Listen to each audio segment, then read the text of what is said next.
তো hello guys, welcome to my new চকচকা ধুকধুকা mini blog. সালা দিনকে দিন যা ঠান্ডা পড়ছে না, বিড়ি না খেয়েও মুখ দিয়ে ধোঁয়া বেরোচ্ছে।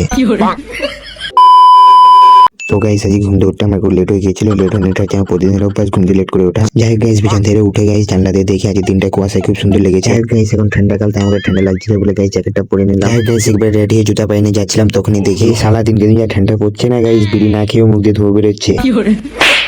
তো গাইস ফাইনালি রেডি হয়ে যাচ্ছিলাম দোকানে কাজ করতে। তো গাইস ফাইনালি দোকানে এসে গেছিলাম। দোকানে এসে দাদা দেখছিলাম আজকে কি কাজ আছে। তখনই গাইস আমি দেখেছিলাম এই ধানগুলো কাটতে বাকি। তাই গাইস ধান কাটতে লেগে গেলাম। যাই হোক গাইস, একবার কাজ বাজ কমপ্লিট করতে বাড়ির দিকে যাচ্ছিলাম। এখন গাইস বাজে 12:30। যাই হোক গাইস, বাড়িতে এসে আমাকে গরম লাগছে বলে তাই জ্যাকেট খুলে বসেছিলাম। তখনই গাইস বসে বসে ভাবি আর কতদিন পর থেকে গা ধোয়া বন্ধ করবো।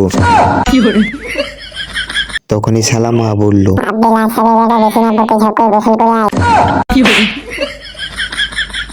যাই হোক গাইস, ঝপ করে যে পট করে গোসল ছেড়ে এসে গিয়েছিলাম। এখন গাইস সেখানে দেখলাম আমার খাবার বেরিয়ে যাচ্ছে, তাই গাইস খাবার খেতে চলে গেলাম। যাই হোক গাইস, হালকা পাতলা খেয়ে দিয়ে আবার ব্লগটা চালু করে একবারে বিকেলে দিক করে এখন গাইস এসে মাঠে বল খেলতে। তো গাইস আজকে আমাদের ব্লগটা এতটা পর্যন্ত ছিল। তো ভিডিওটি ভালো লাগে লাইক কমেন্ট শেয়ার করবে। ভিডিওটি কেমন হয়েছে কমেন্ট বক্সে বলে যাও। তোমরা ইনস্টাগ্রাম বা ফেসবুক দিয়ে দেখে থাকলে চ্যানেলটিকে ফলো করবে, আর ইউটিউব দিয়ে দেখে থাকলে অবশ্যই সাবস্ক্রাইব করবে। দেখা যাচ্ছে নেক্সট ভিডিও।